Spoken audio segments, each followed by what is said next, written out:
On today's episode of the ThriveMore podcast, I have the unbelievable pleasure of interviewing the one and only Chris Voss, the legendary FBI negotiator and the CEO and founder of the Black Swan Group. This is a masterclass podcast on negotiation, high-level negotiation, and we really get into the nuts and bolts of what to say, how to say it. Chris just shares just openly about how to raise your game in negotiation and how to feel confident in negotiation, not only in business, but in your relationships with your children. This one is one you're going to want to listen to several times. And at the end, he offers just a great free resource for you as well. So this one is packed with value and you're going to love it. I am incredibly excited to be hosting Chris Voss. A lot of you know Chris because he is the expert, not an expert, the expert at negotiating. He's a former FBI hostage negotiator, a multiple-time best-selling author, a keynote speaker, and the founder and CEO of the Black Swan Group, a consultancy and training company focused on high-level negotiation skills. Chris's book, Never Split the Difference, has been published in multiple languages and is required reading for anyone in sales. I require it for my team, quite frankly. In business and even in relationship, you can benefit from Chris's knowledge. I've read it multiple times, literally 3 or 4 times. Mine's dog-eared and underlined and highlighted, and you learn something new each time when you read this. It is literally the go-to reference for negotiating. He also has just released a new book called Empathy and Understanding in Business, and he'll talk a little bit about that as well. Chris is about to drop some incredible knowledge on negotiation, so grab a pen, grab a paper. If you're in the car, don't do that, but take some notes. Welcome to the ThriveMore podcast, Chris. Thanks, Roger. An absolute pleasure to be here. You betcha. You betcha. I've followed you for quite some time, and we did, just like a 2-3 minute get to know each other before we went live here. I love what you do. You teach it at the highest level, but some of the listeners may not know your background, and really I'm talking about when you spent time in the FBI where you really honed your chops. Can you just give just a brief, orientation to the listeners on what you've done? Because it was quite amazing. And in your book, you go into depth of different negotiations and hostage situations. Can you just speak to that a little bit? Yeah, sure. I was an FBI agent and I worked terrorism and then hostage negotiation and kidnapping. And so that ultimately, the combination of those things led me to be the FBI's lead international crisis negotiator, international kidnapping negotiator. And domestic hostage negotiation, contained negotiation is basically sell-side negotiations. A hostage negotiator calls into a bank it's a cold call. We're the ultimate cold callers. What's a cold call? Cold call where you place a call to somebody who, when they pick up the phone, probably doesn't want to talk to you. I call into the bank and the bad bank robber's in there. He probably don't want to talk to me. It's a cold call. And then kidnapping is really buy-side negotiations. And it's bargaining, it's ransom, and getting the best price possible, but really getting people to live up to their word when you have no way of making them live up to their word. Yeah. And actually establishing a working relationship of trust with somebody that you got to be prepared to deal with again. So as a hostage negotiator, basically the combination of those two are pretty rare. Very few hostage negotiators do both. Yeah. I did both. And then while doing it, I went to Harvard Law School's negotiation course. And the guys at Harvard said, hey, man, you're doing the same thing we are. The stakes are different, but the dynamics of human nature and human decision-making are the same no matter what the theater is. Yeah. So after I went through Harvard's training, I ended up teaching at Harvard and several other business schools, and ultimately put all that stuff together in a book, Never Split the Difference, written with my son, Brandon Voss, uncredited co-author, and Tol Raz, who is the best business writer on planet Earth. Tol assembled the book into it's a readable, fun book to read. And that's why I think it continues to do well. Yeah. Yeah, every time I go through it, it's I know the stories, but it's almost like listening to your favorite song or watch one of your favorite movies. It's just so darn entertaining the way the story is told. And you're right, the stakes, I mean, what you're talking about is the highest stakes you can negotiate for. This isn't money. These are people's lives.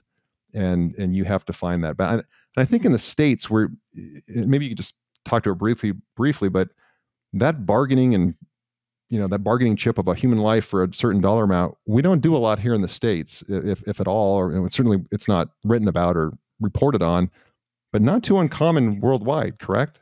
Yeah, in what we used to call the third world, which we now call the developing world, I mean, in countries where law enforcement is not robust or their judicial system, their penal system is not robust. Like Brazil has very robust law enforcement, very well funded, but you don't spend any time in jail. Like it's ridiculous. Oh, wow. They don't put any money into the jails. And so they got kidnapping problems in Brazil. So yeah, by and large, it's a third world problem. Yeah. Yeah. So when you retired, we're going to spend a little bit of time on your business, because I just think it's fascinating. You went from working for the government to then opening up an incredibly successful consultancy agency in business, which is like leaving, corporate America and starting your own business, which a lot of the listeners have. Can you talk about just what that transition was like for you, going from the FBI, probably one of the most structured and process-driven organizations in the world, to entrepreneurship, which is one of the most unstructured processes and things in the world? How was that transition for you? Yeah, well, I always thought I was an entrepreneur within the FBI, the government bureaucracy, and in many ways I was, but I didn't really. I always had that mindset. And then I found out really what it was like to be an entrepreneur once I got outside of the bureaucracy and started hunting on my own. And I think I'm very coachable and open to learning. People have asked me, did you always want to be a negotiator as a kid? Did you negotiate? Do you have any attribute that indicates that? And if anything, I'm coachable. And so because I'm coachable, then I made the adaptation. And I found a way to get paid no matter what. And at some point in time, getting paid isn't always dollars. We started building up our negotiation newsletter in the very early days. And sometimes I get paid in subscribers and email addresses. A friend of mine that founded a company, former special forces in the Army, founded a company that makes the most durable backpacks on planet Earth now, GoRuck. He was a student in one of my classes at Georgetown. And the way he got paid initially was getting email addresses. So it's really understanding value in its broader terms, other than just dollars. And then you go from your gut instinct to something's valuable. At some point in time, you got to find out a way to convert it to dollars. And that's really honing your gut on what's valuable and then ultimately converting it into dollars is the challenge. And because I like to learn, and I built a cushion for myself to keep myself alive. They say most businesses don't survive because it's not a good idea. They don't survive because they're not funded until they hit profitability. Yeah. So I built myself a cushion so that I wasn't going to go broke in the first 6 months. I was going to find a way to survive, and I found a way to get paid. I started teaching at Georgetown to get paid because I had to keep an income stream going. And it was an additional job to support the entrepreneurship, but it wasn't a different job. It was complementary to what I was doing as an entrepreneur. And I continued to hone the negotiation in the business schools. Negotiation has, and sometimes people, they will liken negotiation to sales. And that then can give it a bad connotation, at least in American society. Right. Why is that, in your opinion, that sales and negotiation, people, you say, hey, let's go negotiate for a car, and people shudder. They hate it. Well, why is that? Well, the downside for sales to start with is there's so many slimy salespeople out there. I thought of sales as like somehow, beneath me when I was in the government, because I didn't have to ask for money in the government. I just had to bring ideas and implementation, solid plans. And so I didn't realize that sales is essential. Daniel Pink wrote a book about selling. I wish I could remember the title of it. Pink's books are always good. I think everybody sells, right? Yeah. Yeah. 90% of our interaction is non-sales selling. Yep. The interaction where the commodity at stake is time, not money. So first of all, and becoming an entrepreneur, you got to come to grips with sales. Like I think about selling all the time now. Yep. Now then, what's the transition from sales to negotiation? And then also, how do we think about negotiation? Love him or hate him, the poster child for negotiation is Donald Trump. The art of the deal. I read The Art of the Deal. And Me too. I still get stuff that I learned from. I'm not going to make any comments about him politically, but you got to learn from everybody. And I learned from The Art of the Deal. But also Trump is known as he sells himself as the world's greatest negotiator, and he yells at people, and he kicks chairs across the room, and he calls names. And because he's been extraordinary at marketing himself as a negotiator, then most people don't want to be that guy. Yeah. Most people don't want to be kicking chairs across the room. They don't want to be calling names, and all of the heavy-handed, demanding, table-pounding tactics. Now, some people do want to be that guy, but 2/3 of us don't. And so you got two problems with negotiation and sales. What is the aura of the words and what is the reality? And then when do you go from negotiation to sales? The most dangerous negotiation is the one you don't know you're in. Typically, when you discover you're in a negotiation, you've actually been in one for a while. Yeah. So you got to let go of the aura around the words and accept them for what they are, essential. And if you believe in long-term relationships of trust, then you don't have a problem with sales or negotiation. Yeah. Yeah.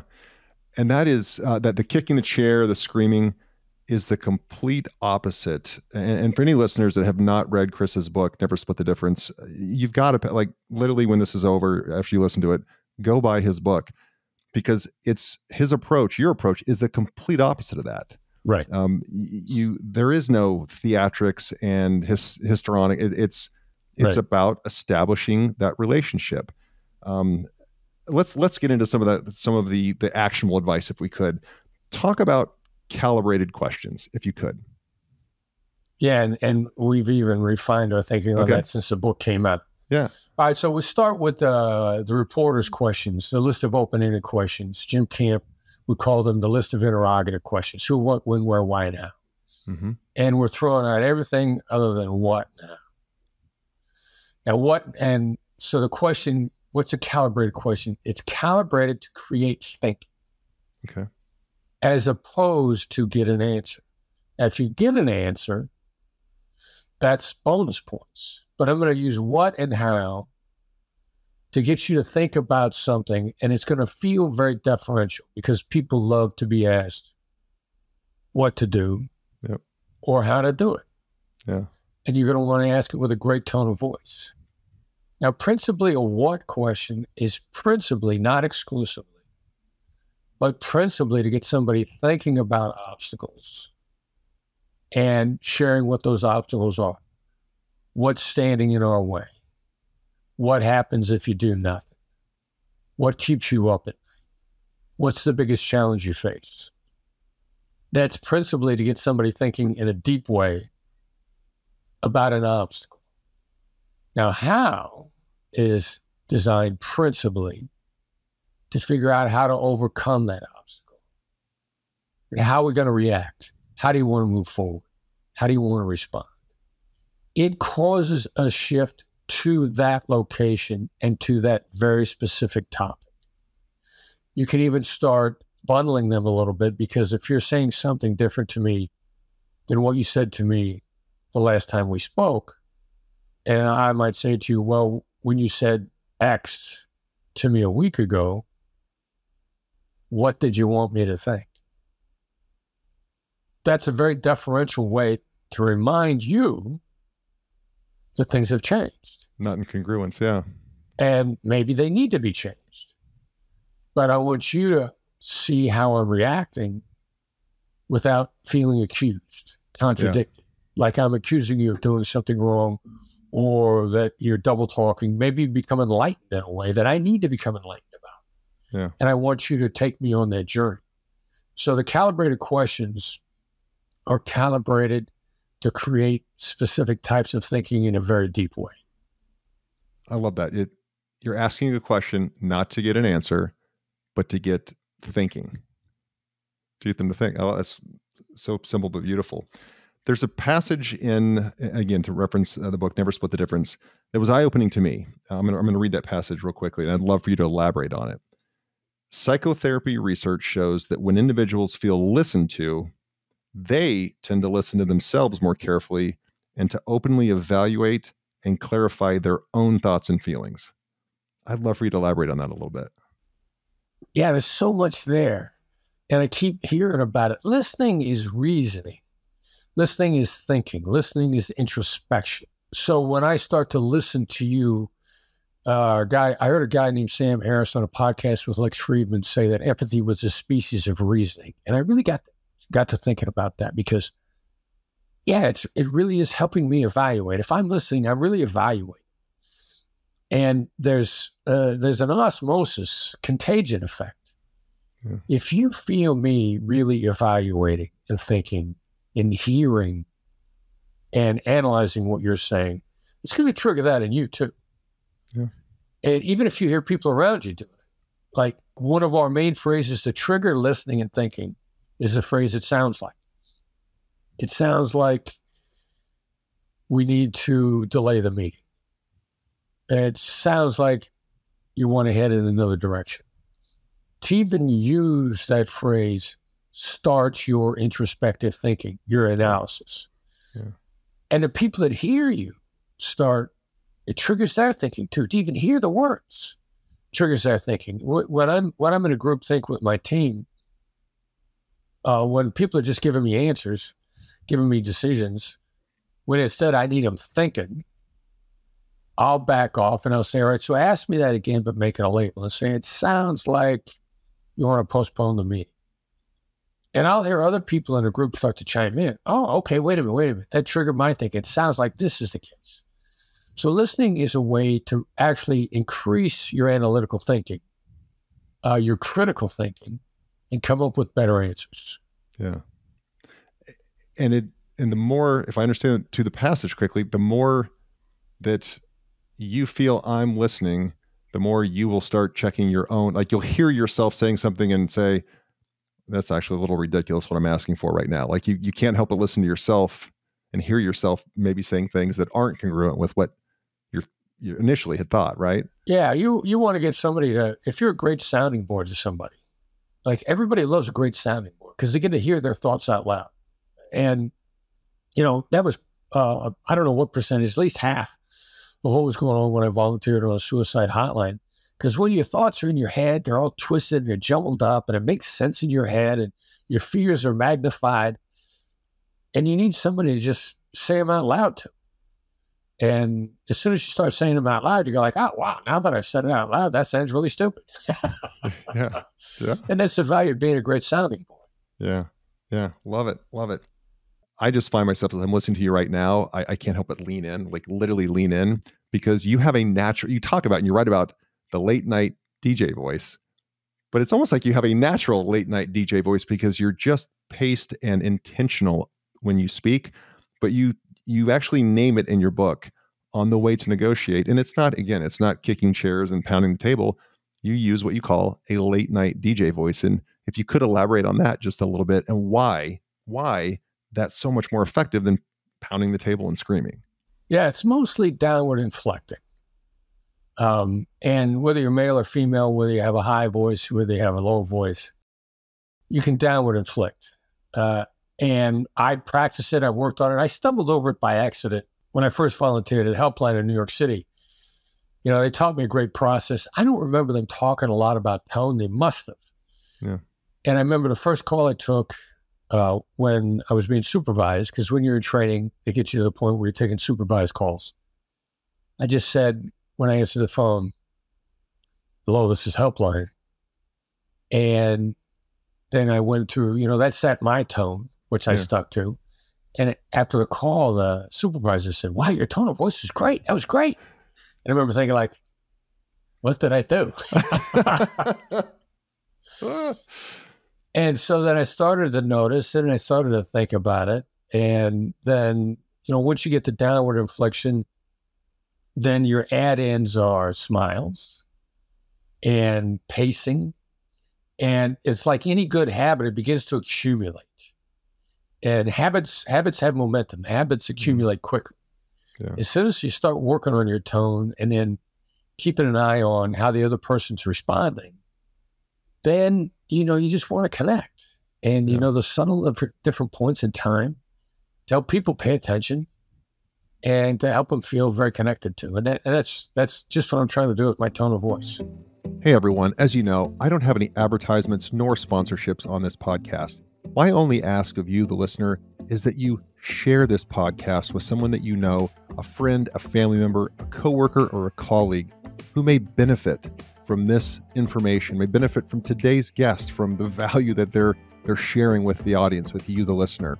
When you share this podcast and our audience grows, it allows me to book more and more guests who have a great message, great nuggets of wisdom that you can benefit from, and again, your network can benefit from. So please, right now, push that share button, send it to somebody that you care about, and let's get back to the interview.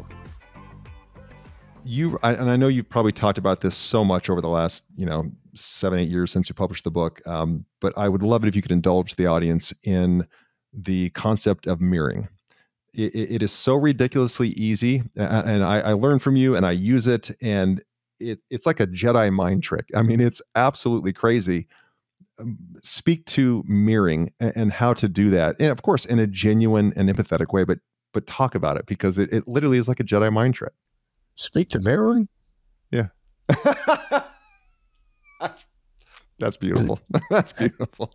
All right. Thank you for playing along with me. I know you caught that right away. Yeah, that's awesome. And you felt yourself leaning forward. Of course.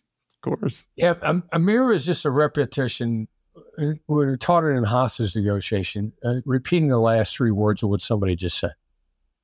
Usually downward inflecting, although it could be upward inflecting. I said, speak to mirroring. It was an upward inflection. Inquisitive is Jordan Belfort, the Wolf of Wall Street, would say. Yeah. It's initially taught. It's not the body language mirror. Do not mix it up with the body language mirror. Yep. Now, if you're really aligned with somebody at some point in time, if it's genuine alignment, then you'll find accidentally that your body language will start to be mimicked. The problem with that as a technique is I found, the slimy salespeople who we were talking about before start mirroring body language right away as a way to manipulate you. As soon as I catch somebody doing that to me, then I immediately mistrust them. So this is not body language mirroring at all. Yeah. It's first you start with a repetition of the last 3 words. Does it have to be 3 words? 1, no, you could do it with a 1, no more than 5. If you do 5, more than 5, you're really paraphrasing another effective skill. But the mirror is designed to be very concise. And then does it have to be the last 1 to 3 words? No, I chose 3 words that weren't the last 3 words that you said, but were germane to something in the conversation that I wanted to potentially highlight. A mirror is a superior replacement to the phrase, what did you mean by that? What the mirror does is it connects people's thoughts. It lets the person that's being mirrored know that you heard the words and you need more. If I said to you, what did you mean by speak to mirroring? You might go, speak to mirroring. You just repeated again the exact same words. Sure. It's a little like an American overseas, repeating English only louder, expecting it to get through. Where is the Eiffel Tower? Sure. Yeah. So the mirror is the next evolution up from an inquiry on a very specific issue, letting the other person know that they've been heard, and you need an explanation with different words. And it is ridiculously effective. It's probably the single most awkward skill to learn. It's the simplest of the Black Swan method and the most awkward. And once people learn how to mirror, they can mirror the other person for hours, because the other person will go on. And as long as you're attentive, they don't notice that you're mirroring. And one of the stories in the book is one of my employees mirrored me for 45 minutes before my son finally yelled at me and said, I can't take it anymore. He's been mirroring you for 45 minutes. Yeah. It's just that effective. Exactly. Yeah. Well, thank you for sharing. I love that. This past weekend, just to prepare for this interview, I reread your book, and again, it's either the third or the fourth time I've been through it. And it's funny because it's like any great book, you always pick up things that you've missed the first couple read throughs, and this one just popped out at me. As you know, the teacher appears when the student is ready, and I think I was ready for this, and it just resonated, and it's pure gold. A quote from your book reads, "Emotions aren't obstacles; they are the means." And I think that we spend so much time trying to say, no, let's negotiate around facts and logic, and let's keep this all business. And again, your book is contrarian to all of that, and that emotions aren't obstacles; they are all means. Speak to that if you could. Yeah. Well, first of all, we're wired to be 75% negative. It's survival wiring, because we're humans. Yeah. We inherited the caveman wiring, and reacting negatively to stuff, negative emotions, kept us alive. Like a negative thing in the environment, if you don't pay attention, if it didn't kill you the first time, it's going to kill you the second time. Yeah. And you're lucky to have survived. So you got to remember, positive things in the environment, you don't cease to exist over missing a positive thing. So we're wired, every human being wakes up in the morning in survival mode. This is the reason why everybody are exceptional in their productivity has a gratitude exercise of some sort, or a meditation exercise, or a mental hygiene approach that they engage in on a daily basis. And I use the word hygiene because it reminds me of oral hygiene.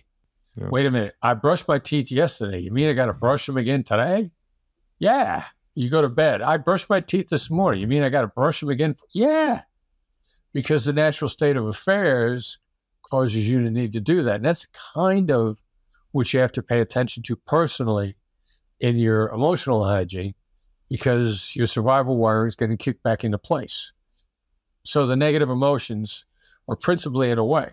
And you don't pretend they're not there. You don't deny them. The act of diffusing them tends to bond people together.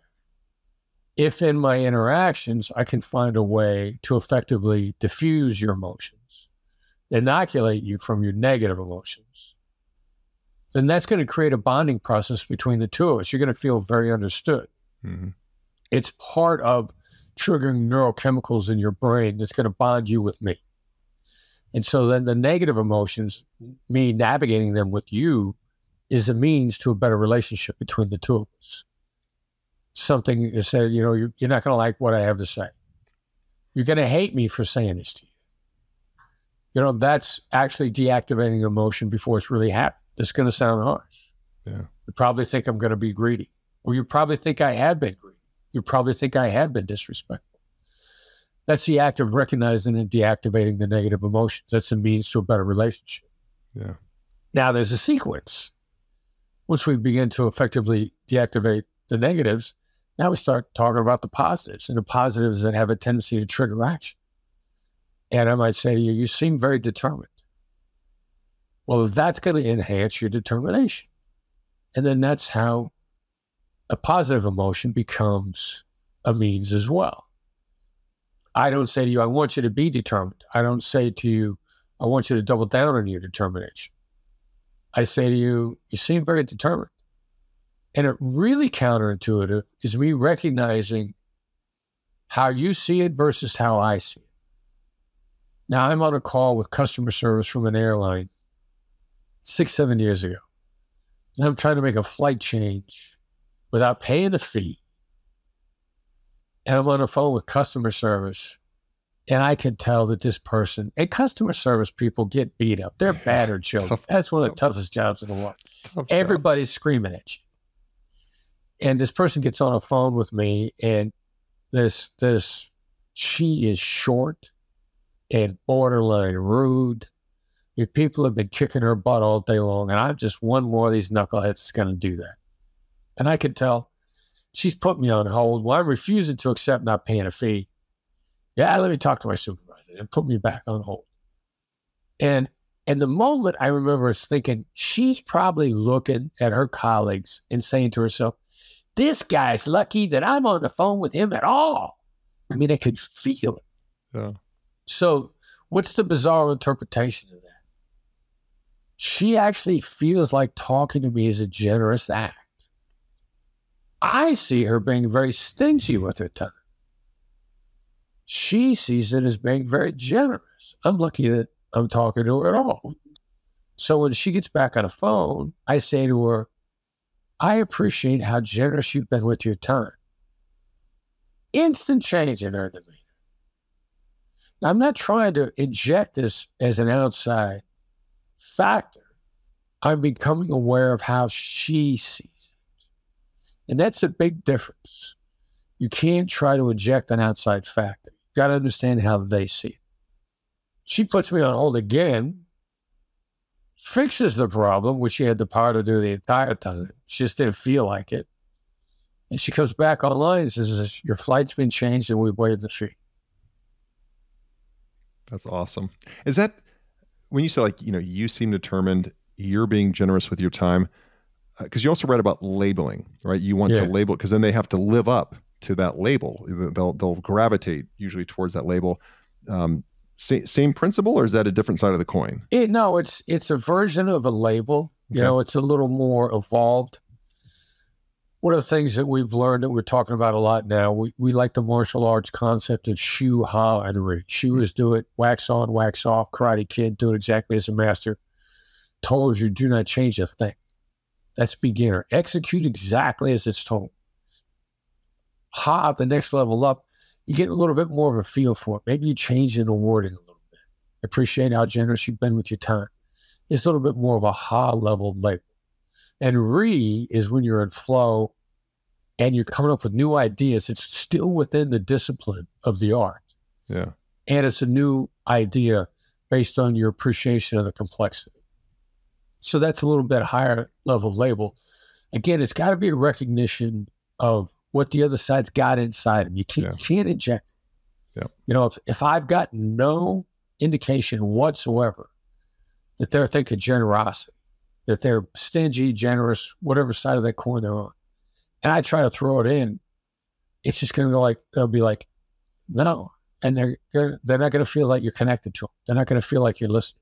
You try to look for stuff that the seed of it is actually there. Yeah. This one I love too. That's right. The words, that's right. Right. You say are the two most important words you were driving towards in a negotiation. Right. Why? That's right is what people say when they feel they've heard the truth. Or they feel that what's happened is the truth. And I'll go back. I use Donald Trump as an example, but in the first time he ran for president, he's debating Hillary. If you try to make up your mind, whichever candidate you like, when they said something you totally believed it, you pointed at the TV and you went, "That's right." That's right. Or whether either one of them. Yep. And no matter whether or not you were a believer in Hillary or Hillary a believer in Donald, they get some that's right moments out of you. I mean, they're followers for life. Yep. I mean, Trump is a classic example of the people that are bonded with him and locked into him. And they don't care what kind of evidence anybody shows to them otherwise. And he's only an example. Any charismatic leader in history, anybody that anybody firmly believes in, when you bond with them over the that's rights moments, because they said stuff that you felt was the truth. Not your truth, not their truth, but the truth. The truth. And so that's right is what people say when something they've heard is the truth. And they have a tendency to really bond with the person that said it. Yeah. So you want to summarize the situation, not make your value proposition, but summarize how they see the situation to get them to bond with you. Because then you can begin to guide them. But you got to get them to bond with you first. You got to get them to feel that you recognize the truth. Because then if you know the truth, your answers probably follow. Yeah. You have a great course on the platform Masterclass. And one of your, what I just loved is you did the, because anybody listening, Chris has again negotiated for human life, which is the highest stakes, but also for millions and hundreds of millions of dollars across his career. But he takes it down to parenting, and you do this role play with a mom who plays the teenager. And and the reason I remember that is because we don't want our children to say you're right, because you're right means they haven't heard the truth. Right. Right. And it's when they say that's right. Now we have a connection. And I think that role play you do with that mom is it's brilliant. I just so great because everybody who has kids can relate to that. Yeah. Yeah. And you made a great point. Somebody saying you're right to you, they're in a process of turning you off and trying to get you to shut up. You're right is a great way to get somebody to shut up. Yeah. Because it's very satisfying to be told that you're right. Yeah. And if you're told that you're right, you feel like you made your point. You stop talking. Yeah. And it's not just kids, significant others, colleagues, coworkers do this with each other all the time. Yep. They know that as soon as I say you're right, you're going to stop talking. You're going to walk away. You're going to walk away at that point. Yeah. Yeah. And one of the things I loved about that role play with Masterclass is, our job, besides giving our kids guidance, it's to get them to think. Because we're not going to always be, no matter how good our guidance is, we're not always going to be there to guide them. But we want them to think. And very much in that role play was designed to get the teenager to think. Yeah. And that's what we really want to do as parents. Yeah. Well said. Well said. You have just released a brand new book, and you talk about empathy in your previous books, but this one's titled Empathy and Understanding in Business. Yeah. I'd love to know your, what you hope the reader of that book to take away, because empathy and business aren't always put in the same sentence, right? So I'd love for you to speak to that. Yeah, it's for readers to see that a lot of other people besides Chris Voss can exercise empathy really well and make it work. And so what we did is we brought together a bunch of people that other than me, other than hostage negotiators, other than people that have taught at Georgetown and Harvard, people that are making empathy work in a book, and they're telling their stories. And it's this great compilation book that was a lot of fun to put together. And then there's my take on empathy. And there's several other people's take on empathy. My son Brandon's got a chapter in the book. And this is, as I was talking before, the shu-ha-ri concept. Once you start to master the shu level concepts, then in the ha level, you start looking for other people's take on the same thing, or discussion of it in a completely different environment. And it really adds depth of understanding. It makes ideas very three-dimensional for you when you start hearing about the same thing from different angles. It's a little bit of a version of what I heard about Elon Musk a number of years ago. I heard that his brother said that when they were younger, Elon always read several books simultaneously because he was looking for different angles on the same ideas, looking for universal concepts. And this is really about helping people to gain the feeling of empathy from a universal perspective and from so many different angles, so that it becomes truly three-dimensional for them. Yeah. You've written great books, and I've found when I've interviewed authors of great books, they're always well-read and can make a great recommendation to the listeners on a book, an additional book besides yours, of course, that they should pick up and read because it's changed your life or changed the way you think about business or life or relationships in a material way. Is there a book, an author that you could recommend that along, the topic we're talking about today that could augment your writings? Yeah, I'm reading constantly. I've got a lot of books going on a regular basis. I just started reading a book called Chip Wars, which is about the evolution of the microchip, microprocessors. And it's a great study in entrepreneurship, innovation globally. One of the points that I was completely blind to that I just stumbled over and I just started reading it. It talked about how the American military lost the Vietnam War when we were trying to keep communism from spreading across Asia. And American innovation and American business won the peace through international collaboration. Communists stopped spreading across Asia, which was the U.S.'s great fear back in the 1950s and the 60s. Oh, we're scared of communism. We got to stop it wherever we can.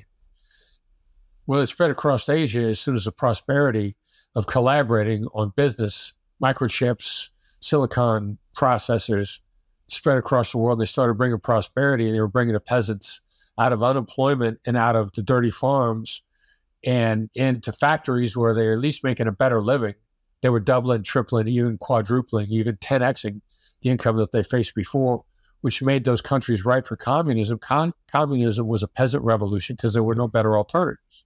Yeah. Well, the military lost the Vietnam War, and American business turned around, and global business collaboration won the peace. And I find that to be really insightful. And as an entrepreneur, thinking in terms globally, thinking like, yeah, militaries win or lose wars, but they never win the peace. Yeah. It's businesses that win the peace. Yeah. And so I'm really enjoying Chip Wars, looking for concepts that spring up in different places. Everybody's always talking about man's search for meaning. Mm-hmm. And I've heard it so much that I finally, I got to read it. And, you know, it's about surviving the Nazi death camps. Yep. And what's the universal concept that comes up? He talks about curiosity. He says once people inside the death camps, it was so horrific. Once they actually got curious about what was going to happen next, they actually survived psychologically better. Yep. The curiosity is a superpower. It starts showing up for me. It shows up in Nassim Nicholas Taleb's book, Anti-Fragile. And he says curiosity is an anti-fragile characteristic. How do you handle anything? In a Black Swan Group, we talk about stay curious. It's impossible to be angry and genuinely curious at the same time. Yeah. Now, you can fake yourself into it. Yeah. You know, I'm curious as to why you're so stupid. That's not real curiosity. Sure. But curiosity is a human nature superpower. And it really jumped out at me when I saw it pop up in Man's Search for Meaning.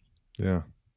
Yeah, I read that, I think, in 2020. I had the same thing. I'd heard everybody talk about it. And I'm like, all right, I got to read this book. And it's a life changer because you realize hope, curiosity. If you don't have that, you're done. You literally will die. You literally, I mean, the way he makes it so black and white. This is just a couple more questions for you. And this one's not to be. I ask this of every guest. It's not to be more by any means, but you know, you lived an incredibly exciting and rich life with all these different experiences. But if we were to fast forward to the end of your life and we're at your funeral and you're looking down or wherever and looking at your funeral, and there's a loved one reading your eulogy, and Chris, they were only allowed to pick 3 words to describe you. They could say 3, descriptors to describe you. What 3 words do you hope that loved one chooses to describe your life? Epic, impactful. Yeah, probably won't miss. Kind of we're talking about winning wars and the world changing and changing through business.